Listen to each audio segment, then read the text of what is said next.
कांग्रेस की अधिकृत प्रत्याशी मीनाक्षी नटराजन का नामांकन रद्द किए जाने और जिले की बिगड़ती कानून व्यवस्था के विरोध में सोमवार को जिला शहर कांग्रेस कमेटी के नेतृत्व में बड़ी संख्या में कांग्रेस कार्यकर्ताओं ने कलेक्ट्रेट का घेराव किया। प्रदर्शन के दौरान पुलिस और कांग्रेस कार्यकर्ताओं के बीच तीखी नोकझोंक हुई तथा प्रदर्शनकारियों को रोकने के लिए पुलिस ने वाटर कैनन का इस्तेमाल किया। जिला शहर कांग्रेस कमेटी के अध्यक्ष महेश जाटव के नेतृत्व में कांग्रेस जन कलेक्ट्रेट पहुंचे और तहसीलदार राहुल गौड़ को कलेक्टर के नाम ज्ञापन सौंपा। ज्ञापन में मीनाक्षी नटराजन का नामांकन रद्द किए जाने पर आपत्ति जताते हुए जिले में बढ़ते अपराधों पर अंकुश लगाने की मांग की गई। महेश जाटव ने आरोप लगाया कि प्रदेश में संवैधानिक संस्थाओं की कार्यप्रणाली पर सवाल खड़े हो रहे हैं। सागर शहर में कानून व्यवस्था पूरी तरह चरमरा गई है। उन्होंने कहा कि हत्या, लूट, जुआ, सट्टा, अवैध शराब, नशीले पदार्थों की बिक्री, अवैध परिवहन और कालाबाजारी जैसे अपराध बढ़ रहे हैं, लेकिन पुलिस प्रशासन निष्क्रिय बना हुआ है। उन्होंने कहा कि कांग्रेस जनता की आवाज़ बनकर कलेक्ट्रेट पहुंची थी, लेकिन पुलिस ने पानी की बौछारों के जरिए आंदोलन को दबाने का प्रयास किया। हमें कलेक्टर घेराव इसलिए करने आए हैं कि आपके संज्ञान में है, हम 10 महीने से लॉ एंड ऑर्डर को लेकर शहर कांग्रेस लड़ रही है। अवैध जुआ, सट्टा, शराब को लेकर लड़ रही है।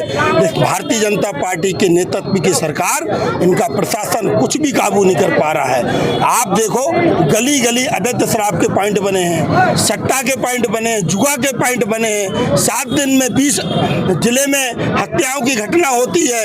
इन सारी बातों को लेकर हम आए हैं और एक हमारा राष्ट्रीय विषय है, बहन हमारी मीनाक्षी नटराजन जी का जिस भेदभाव के साथ नामांकन रद्द किया गया, हम इस बात को लेकर आए हैं। हम इस बात को लेकर इसलिए आए हैं, जहां गुजरात का एक प्रत्याशी, उसको फार्म सुधारने का समय दिया गया, लेकिन मध्य प्रदेश में मीनाक्षी नटराजन जी को यहाँ पे कोई भी समय नहीं दिया गया।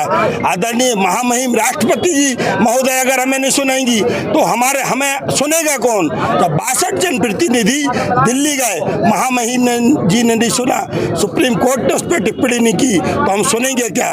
मैं कहना चाहता हूँ, नरेंद्र मोदी सिर्फ कहता है मन की बात, लेकिन मन की किसी की नहीं सुनता। इस मन की बात का विरोध होना चाहिए, क्योंकि सुनने वाला जनप्रतिनिधि नकारा होता है। भाई साहब, इतना लंबा समय हो गया आपको अध्यक्ष बने हुए, शहर अध्यक्ष, लगातार आपने ज्ञापन दिए, क्या कारण है कि विपक्ष की नहीं सुनी जा रही है? देखिए, भारतीय जनता पार्टी इतनी मनमुग्ध हो चुकी है, उसको होश नहीं है। नगर के विधायक 4 बार के विधायक हैं, उनको होश नहीं है। वो कह रहे हैं हम 5वीं बार भी जीतेंगे, लेकिन यहाँ से संकल्प लेके जा रहे हैं पूरी भारतीय जनता पार्टी हारेगी, नगर के विधायक हारेंगे, नगर का महापौर हारेंगे, नगर जिले की सांसद हारेंगी। एक एक कार्यकर्ता आप देख रहे हैं जो रोष में है।